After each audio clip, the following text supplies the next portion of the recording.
ఓహో తమను అనుకున్నట్టుగానే కొత్త భర్త వస్తాడు. తమరికి మొగుడు బ్రహ్మాండమైన కొత్త మొగుడు వస్తాడు. వెళ్ళండి. సరే సార్. డబ్బులు డబ్బులు డబ్బులు. ఆశీర్వాదం బబలేచనం. ఓహో గారు బబలేచకాలం తోత చాత్రో పంచాంగం. బాబు గారి పేచులో రాజసకాలు ఉట్టిపడుతుంది. తమ రాజయ్య యోగం ఉంది. ఇప్పుడు అమ్మ పలికింది. బాబు గారు అమ్మ పిలిచిన మన జేబులో డబ్బులు అలాగా మన నిజాలు అడిచింది చెప్తాం. చెప్పబోతే ఆకని డబ్బులు కట్టాలరా. తమరి మనసులో నేను మాట్లాడుకుంటున్నారు. కూర్చుంటే చెబుతా. తమరి పేజీలో లక్ష్మికలు ఉట్టిపడుతుంది. తమరి మహారాజయ్య యోగం ఉంది. ఏ దేశానికి? నేపాలకా భోపాలకా? ఎల్లవయ్యా అన్నం లేక పల్లీలు తింటున్నాం అక్కడ. గ్రగచారం నాచారం పోచారం శిల్పారామం. ఈ పేర్లు ఎక్కడైనా అమ్మ పలికింది. ఏమి లేదు. తమ జాతక రేఖ ప్రకారం చూసుకున్నట్టయితే శనీశ్వరుడు గురీశ్వరుడు ఇల్లు కట్టుకుని ఇంట్లో కాపురం. మాకే ఇల్లు వాళ్ళు మా ఇంట్లో ఉంటామంటే తమరట్ట అనుకుంటుంటారు కానీ ఇప్పటి నుంచి తమ జాతక రేఖ ప్రకారం తమరు ఎప్పుడు చూసినా నిలబట్టిన ఉంటారు.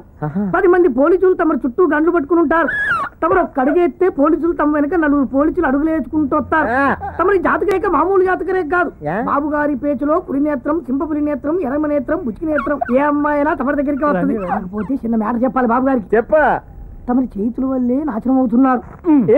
ఇకపోతే బాబు గారికి సీక్రెట్ చెప్పాలి. దొరగారు HP పరశురామ అవుతారు. మెగాస్టార్ చిరంజీవి లెక్కన. రౌడీ ఇన్స్పెక్టర్ అవుతారు బాలయ్య బాబు లెక్కన. మన అన్నగారు నందమూరి తారక రామారావు గారు ఉంటారు కదా, కొండవీటి సింహం అవుతారు. కాకపోతే బాబు గారి షోలో మంత్రం చెప్పాలి. హిగ్లం భరద్వజం. ఇది రోజుకు 4 సార్లు అనాలి.